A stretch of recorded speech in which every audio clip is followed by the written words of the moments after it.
تو اب یہ تخت بلقیس ملک شام میں ہے اور وہاں سے لانا ہے سلیمان علیہ السلام کی بارگاہ میں. تو لانے کے لیے آصف بن برخیہ نے فوراً آن کی آن میں پلک جھپکنے سے پہلے وہ تخت حضرت سلیمان علیہ السلام کے سامنے پیش. اسے تو کرامت کہتے ہیں. جب ملکہ بلقیس آئی اس نے دیکھا یہ تخت تو میرا 7 قفلوں میں بند وہی تخت یہ یہاں پر بچھا ہوا ہے. حضرت سلیمان علیہ السلام نے ارشاد فرمایا اے ملکہ بلقیس اس تخت کو پہچانو. کہا یا تو یہ وہی ہے یا اسی کے ہم شکل ہے. سلیمان علیہ السلام نے ٹیسٹ لیا.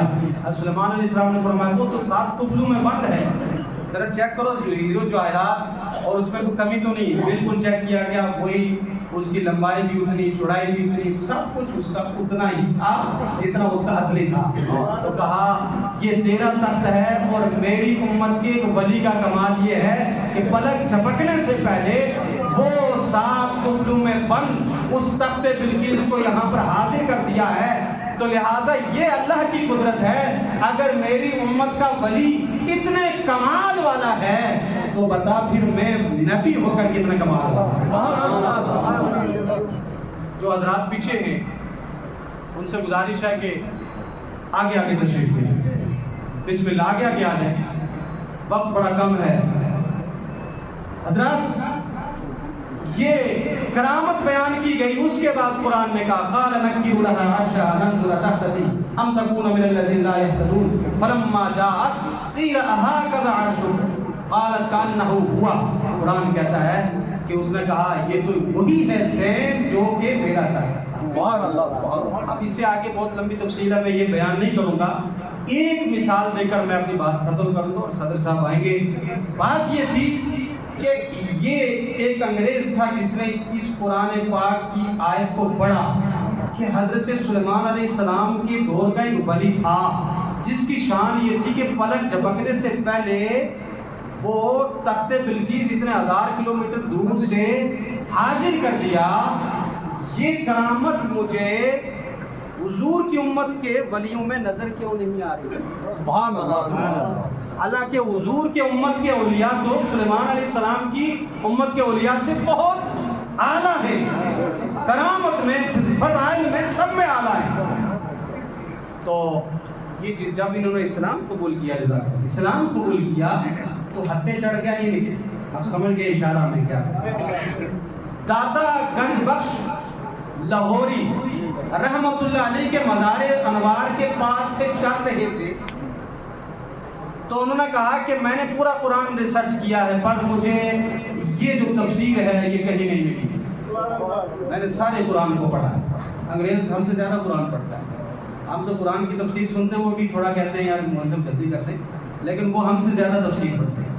تو کہا کہ مجھے اس کی تفسیر نظر نہیں. پر جب داتا کے دربار کے آگے سے گزرے کہا یہ مجھے کچھ روحانیت کا منظر نظر آتا ہے. کہا نہیں یہ شرک کا اڈا ہے. کیا کہا یہ 100 سال پہلے کی بات ہے, یہ شرک کا اڈا ہے. تمہیں تو شرک کا اڈا نظر آ. مجھے لگتا ہے اس آیت کریمہ کی تفسیر اس مزار میں لیٹے ہوئے بزرگ مجھے سمجھا. گئے سردیوں کا موسم تھا. سردیوں کے موسم میں یہ غیر منقسم ہندوستان کی بات کرتا ہوں, اس وقت ہندوستان میں تھا.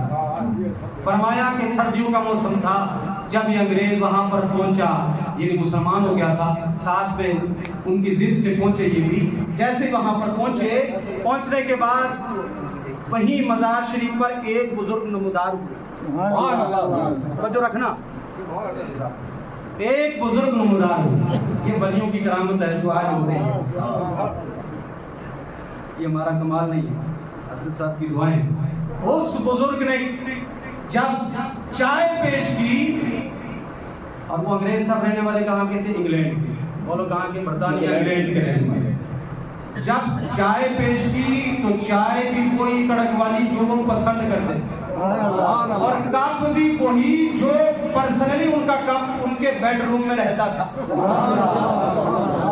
سبحان اللہ سبحان اللہ. انگریز نے جب وہ چائے دیکھی جو مسلمان ہو چکے تھے اور کپ بھی وہی دیکھا جو کہ اپنا پرسنلی کب تھا لندن میں، سبحان اللہ، لوگوں سے کہا کہ اب مجھے قرآن کی تفسیر پتہ چل گئی ہے، تم چلے جاؤ، جا سکتے ہو، میں جب تک زندہ رہوں گا یہیں پر رہوں گا، اور دنیا سے جاؤں گا تو یہیں پر رہوں گا۔ آج بھی دادا صاحب کے مزار کے پاس آپ کی قبر مبارک ہے، اس نے ساری زندگی حضور کے داتا دربار میں خدمت کی، مجاور بن کر رہے، اور اللہ نے یہ شرف بخشا کہ اللہ تعالیٰ نے ولیوں کے قدموں میں جگہ نصیب فرمائی۔ ولیوں کی کرامت کا منکر کون ہو سکتا ہے جو قرآن کو نہیں مانتا ہے، جو قرآن کو دل سے پڑھتا نہیں ہے؟ اللہ تعالیٰ ہم سب کو اس نے عمل کی توفیق عطا فرمائے۔ جب تک یہ چندہ ہوتا، میں صدر صاحب سے گزارش کروں گا، مائک پر تشریف